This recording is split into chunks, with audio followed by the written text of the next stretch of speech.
नमस्कार, स्वागत है आप सभी को।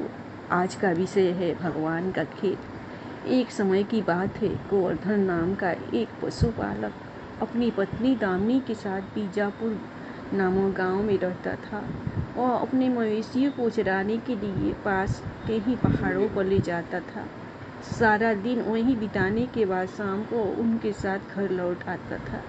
एक दिन वो घर से निकलते समय अपनी पत्नी से बोला, दामिनी, मैं मवेशियों को चराने ले जा रहा हूँ और शाम को लौटूंगा, तुम ध्यान रखना।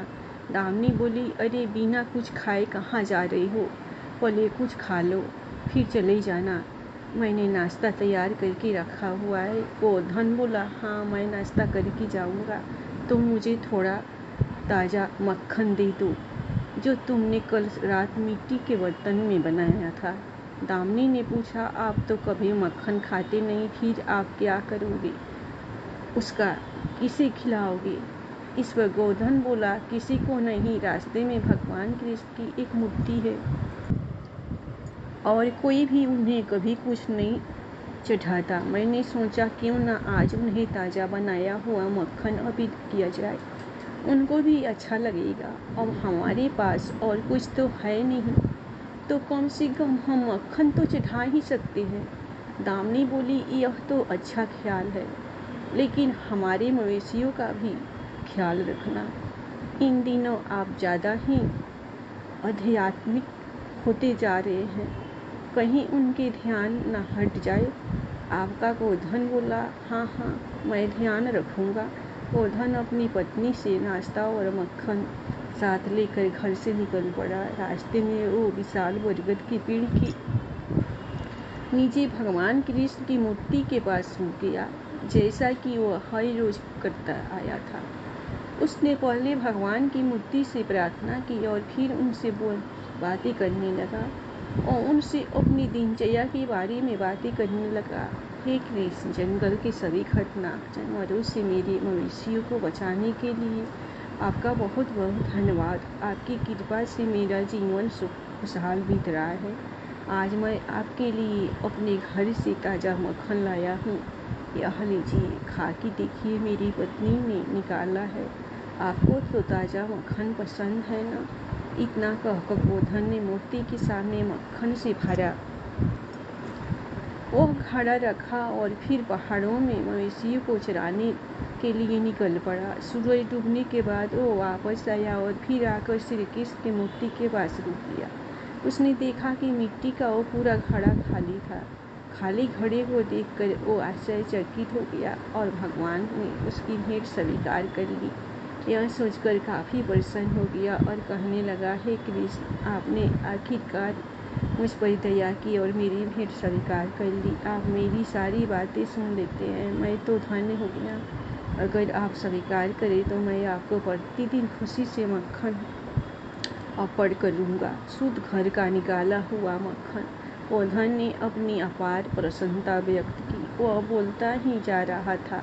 भगवान कृष्ण को गोवर्धन की मासूमियत और अत्यंत शुद्ध भाव था भाग गए। वह उस पर इतने प्रसन्न हो गए कि उसे दर्शन देने के लिए साक्षात उसके समक्ष प्रकट हो गए और बोले, गोवर्धन, हमें तो मक्खन बहुत पसंद है, तो हम इसे स्वीकार क्यों नहीं करेंगे? गोवर्धन भगवान कृष्ण की आवाज़ सुनकर चौंक गया।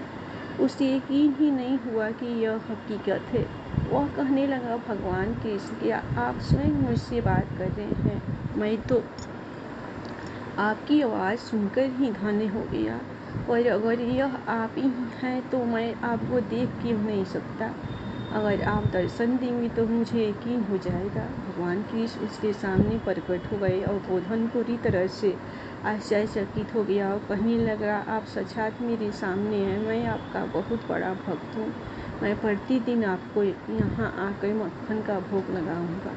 उसके अलावा मैं आपके लिए और क्या कर सकता हूँ? भगवान कृष्ण बोले, हमें तुम्हारे द्वारा चढ़ाए जाने वाले मक्खन के अलावा और कुछ नहीं चाहिए।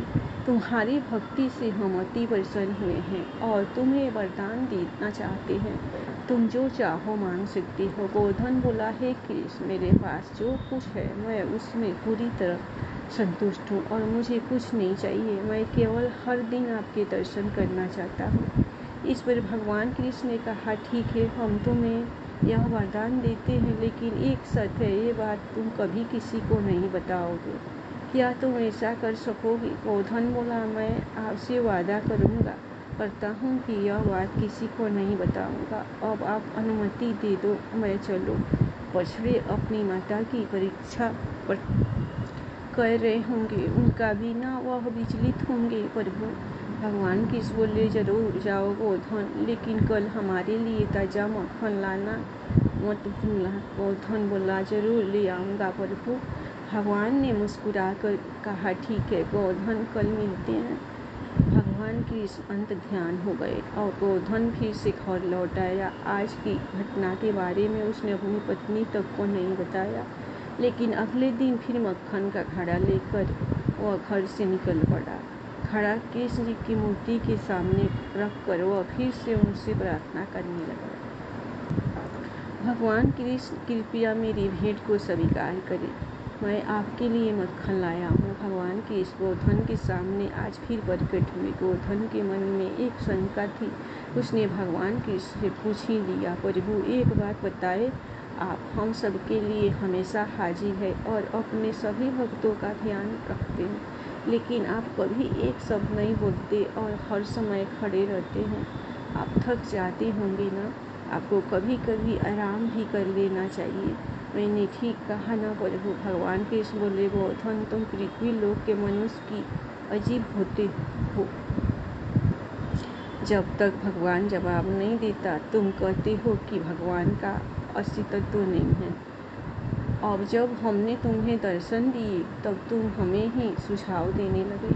बेहतर होगा कि कल से हम दर्शन ना दें। यह सुनकर गोधन घबरा कर बोला, हे भगवान, कृपया ऐसा न करें, मुझसे गलती हो गई। मुझे आपकी चिंता होती है कि आप हर समय खड़े रहते हैं, बिल्कुल आराम नहीं करते, आपको थोड़ी देर बैठने तक नहीं मिलता, आप थक जाते होंगे ना? यह सुनकर भगवान कृष्ण हंसते हुए बोले, तुम्हारी भक्ति के अलावा तुम्हारी मासूमियत भी हमारा दिल जीत लिया है। तुम्हारे इस प्रश्न का उत्तर हम तुम्हें एक उदाहरण देकर समझाते हैं। क्या तुम उदाहरण सुनने के लिए तैयार हो? गोधन ने हाँ में हाँ अपना सिर हिला दिया। कृष्ण भगवान बोले, इस स्थान पर हम प्रतिदिन विभिन्न प्रकार के भक्तों को देखते हैं। हम चाहते हैं आज तुम भी यहाँ रुककर उन सभी भक्तों को देखो, लेकिन एक शर्त पर कि तुम उन्हें हमारी उपस्थिति के बारे में नहीं बताओगे और किसी भी बात की प्रतिक्रिया भी नहीं दोगे। फिर चुपचाप देखते रहोगे कि यहाँ हो रहा है। गोधन बोला, ठीक है, पर प्रभु, लेकिन अगर मैं सारा दिन यहीं खड़ा रहा तो मेरे मवेशियों का क्या होगा? उनका ध्यान कौन रखेगा? कृष्ण जी बोले, हम करेंगे तुम्हारे मवेशियों को देखभाल, इसकी चिंता तुम मत करो। जाओ, पेड़ के पीछे चले जाओ। इतना कहकर भगवान कृष्ण अंतर्धान हो गए और गोधन पेड़ के पीछे जाकर इंतजार करने लगा। वो सोच रहा था कि भगवान कृष्ण उसकी शंका को कैसे दूर करेंगे। कुछ समय बाद एक व्यापारी पैसों से भरी थैली लेकर वहाँ पर आया और हाथ जोड़कर कहने लगा, मुझे बहुत खुशी है कि आपने मुझे इतना वरदान दिया। उसने पैसों की उस थैली को मूर्ति के सामने रखा और प्रार्थना करने लगा, हे प्रभु, मैंने अभी अभी नया कारोबार शुरू किया है, कृपया उसमें अच्छे मुनाफे का आशीर्वाद दे। उसने अपनी प्रार्थना पूरी की और उसके बाद अनजाने में ही बिना पैसों की थैली उठाए वहाँ से निकल गया। गोधन यह सारा माजरा देख रहा था। उसने यह भी देखा कि वो व्यापारी पैसों की थैली वहीं पर भूल गया था। वो सोचने लगा, अरे वो व्यापारी अपने पैसा यहीं पर भूल कर चला गया और मैं उसे याद भी नहीं दिला सकता, क्योंकि मैं भगवान कृष्ण से किसी भी बात पर प्रतिक्रिया न करने की शर्त से बंधा हुआ है। थोड़ी ही देर बाद एक गरीब आदमी आकर मूर्ति के सामने खड़ा हो गया और भगवान कृष्ण से प्रार्थना करने लगा, प्रभु मैं बहुत गरीब हूँ, मेरे परिवार के पास खाने के लिए कुछ नहीं और हम कई दिनों से भूखे हैं। मैं यहाँ आपकी शरण में आया हूँ क्योंकि आप लोगों से उद्धार करता है। मुझे कोई ऐसा मार्ग दिखाओ जिसमें मैं अपने परिवार का भरण पोषण कर सकूँ। जैसे ही उसने भगवान से मदद के लिए प्रार्थना की, उसे भगवान की मूर्ति के पास पैसों की थैली दिखाई दी। वो खुश हो गया और बोला, हे भगवान, आपने इतनी जल्दी मेरी इच्छा पूरी कर दी और मैं इन पैसों से अपने परिवार का भरण पोषण कर सकता हूँ। आप बहुत दयालु है प्रभु। वो गरीब आदमी पैसे की थैली लेकर वहाँ से खुश होता हुआ निकल गया और उसके फौरन बाद आया एक और भक्त भोलाराम, जो कि एक सफेरा था और भी प्रार्थना करने लगा, मेरे प्रिय कृष्ण, मैं सांपों को पकड़ने और लोगों की जान बचाने के अपने काम से खुश हूँ, लेकिन मुझे कभी कभी डर लगता है। मेरे जीवन का कोई भरोसा नहीं है, मेरे परिवार के कमाने वाला और कोई भी नहीं है, इसलिए मैं आपसे प्रार्थना करता हूँ कि आप मुझे इस खतरे से बचाए रखें। यही मेरी आपसे प्रार्थना है। उसी समय वो व्यापारी अपने सुरक्षा कर्मियों के साथ पैसों की थैली लेने वापस आया। उसने देखा कि पैसों से भरी थैली वह गायब है और भोलाराम वहीं बैठकर प्रार्थना कर रहा है। उसने उसके लिए सफेरे को ही दोषी मान लिया और अपने सुरक्षा कर्मियों से कहने लगा, मैं पैसों की थैली यहीं भूल कर गया, अब वो दिखाई नहीं दे रही है। जरूर इस आदमी ने वह थैली चुरा कर उसमें से पैसे ले लिए होंगे। सुरक्षा कर्मियों ने भोलाराम को ही पकड़ लिया। बेचारा भोलाराम कहने लगा, मेरी बात मानो, मैं निर्दोष हुई, मुझे छोड़ दो। जब मैं यहाँ आया तो पैसे नहीं थे। यह सुनकर वो व्यापारी गुस्से में बोला कि कहा थैली नहीं थी, मैं कुछ देर पहले ही थैली यहीं भूल कर चला गया था। तुम्हारे अलावा यहाँ कोई आता जाता भी दिखाई नहीं दिया। तुम झूठ बोल रहे हो, सच बताओ, पैसे कहाँ छुपाए? भोलाराम बोला, मैंने पैसों से भरी कोई थैली नहीं देखी, मैं निर्दोष है, मुझे छोड़ दो। भोलाराम उसे छोड़ देने की विनती करता रहा। गोधन को भोलाराम के लिए बहुत बुरा लग रहा था। वो सोचने लगा, हे भगवान, ये लोग तो बेवजह इस गरीब आदमी को फंसा रहे हैं। पैसों की थैली उस गरीब आदमी ने ले ली है। प्रभु, आप तो सब कुछ जानते हैं, अब आप उसे नहीं बचाएंगे तो मैं सब जाके बता दूंगा। लेकिन भगवान कृष्ण ने कोई उत्तर नहीं दिया। यह देखकर गोधन ने भगवान कृष्ण को किया हुआ वादा तोड़ दिया और उनके सामने आकर उन लोगों को सारी सच्चाई बता दी। वह व्यापारी से बोलने लगा, भाई साहब, इस आदमी को छोड़ दो, इसने पैसे नहीं लिए हैं, ये निर्दोष है। वह व्यापारी पूछने लगा, क्यों, तुम कौन हो और तुम्हें कैसे पता उसने पैसे नहीं लिए हैं? गोधन ने बताया, मैं गोधन हूँ, पशुपालक हूँ। मैंने गरीब आदमी को यहाँ से पैसों की थैली ले जाते हुए देखा और वह कुछ ही देर पहले उस दिशा में गया। जल्दी करोगे तो वह रास्ते में ही मिल जाएगा। व्यापारी और उसके सुरक्षाकर्मियों ने उस गरीब आदमी को ढूंढ लिया और उसे पकड़कर उससे सारे पैसे वापस ले लिए। उन्होंने निर्दोष भोलाराम को छोड़ दिया। भोलाराम उसका आभार व्यक्त करके वहाँ से चला गया। उस निर्दोष आदमी को इंसाफ दिलाकर गोधन बहुत खुश था। उसने भगवान कृष्ण को फिर से याद किया। गोधन की याद करने पर भगवान कृष्ण उसके सामने फिर से प्रकट हुए।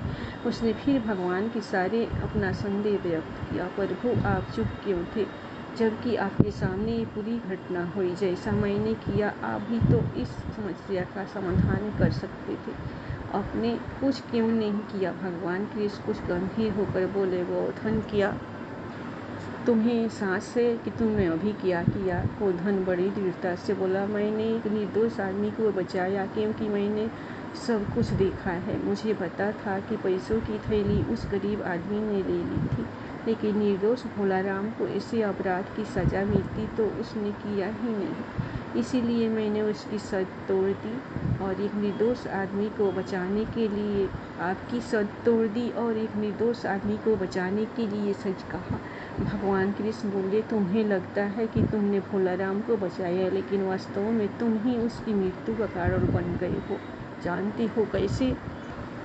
गोवर्धन दुखी होकर बोला, हे भगवान, मैं क्या उसकी मौत के लिए जिम्मेदार हूँ?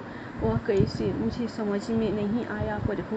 भगवान कृष्ण बोले, गोवर्धन, हम जो भी कर्म करते हैं वे एक दूसरे से जुड़े होते हैं। हमें सिर्फ अपने कर्म करते रहना है, लेकिन जो हो रहा है उसके खिलाफ जाने की कोशिश कभी नहीं करनी चाहिए, क्योंकि इससे आपदा ही आएगी। इसलिए मैंने तुम्हें दर्शक बने रहने के लिए कहा था, किसी भी चीज़ का जवाब नहीं देने के लिए कहा था। गोवर्धन चौंक कर बोला, पर भगवान, मुझे इसमें अपनी गलती समझ में नहीं आई, कृपया मेरा मार्गदर्शन करें। भगवान कृष्ण बोले, बताता हूँ। सबसे पहली बात यह है कि भोलाराम का कुछ समय पहले ही निधन हो गया है। गोवर्धन चौंक कर बोला, क्या भोलाराम की मृत्यु हो गई है? भगवान कृष्ण बोले, हाँ, ये तुम्हारी गलती के कारण हुआ। अगर तुमने उसे जेल जाने दिया होता तो वो सांप को पकड़ने नहीं जाता और बच जाता, और बेचारा वो गरीब आदमी खुशी खुशी उन पैसों को अपने परिवार पर खर्च कर देता। लेकिन अब उसे पहरेदारों ने कैद कर लिया है और उसका परिवार भूख से मर जाएगा। और ऐसा इसीलिए हुआ क्योंकि तुमने मेरी बात ना मानकर उन्हें सब कुछ बता दिया। गोवर्धन बोला, हे प्रभु, लेकिन कम से कम मेरे कारण वह व्यापारी नुकसान से तो बच गया। भगवान कृष्ण बोले, तुम सही कह रहे हो, पर ये भी तो सच है कि अगर व्यापारी ने अपने पैसों की थैली खो दी होती तो इस नुकसान का उस पर ज़्यादा असर नहीं होता, लेकिन उस गरीब आदमी को उस पैसों से फायदा होता और साथ ही भोलाराम जेल में रहकर बच जाता, अपने प्राण ना खोता। गोवर्धन हाथ जोड़कर बोलने लगा, आपने जो कहा वह बिल्कुल सच ही कहा कन्हैया, मुझसे बहुत बड़ी गलती हो गई। मुझे आपके इरादों का एहसास नहीं हुआ। आप तो सभी के प्रभु है, सबके कर्मों का हिसाब रखते हैं, लेकिन फिर भी आप शांत रहे, क्योंकि नियति में जो लिखा है वैसा ही होना चाहिए। आज आप ही जो हमारे भाग का फैसला करते हैं, लेकिन मैं आपकी मंशा को नहीं समझ सका। कृपया मुझे क्षमा कर दीजिए प्रभु, मुझसे बहुत बड़ी गलती हुई। भगवान कृष्ण बोले, इसमें गलती तुम्हारी नहीं है गोवर्धन, यह होना तो पहले से ही तय था, इसलिए परिणाम के बारे में मत सोचो। तुम सिर्फ अपना कर्तव्य करो और इसका फल देना भगवान के हाथों में छोड़ दो।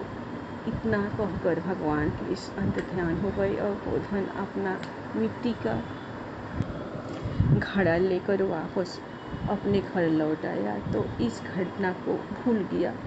अगर आपको यह कहानी पसंद आई तो इसे लाइक शेयर करें और चैनल पर पहली बार है तो चैनल को सब्सक्राइब जरूर करें। धन्यवाद। प्रेम से बोलिए हर हर महादेव। जय श्री कृष्ण।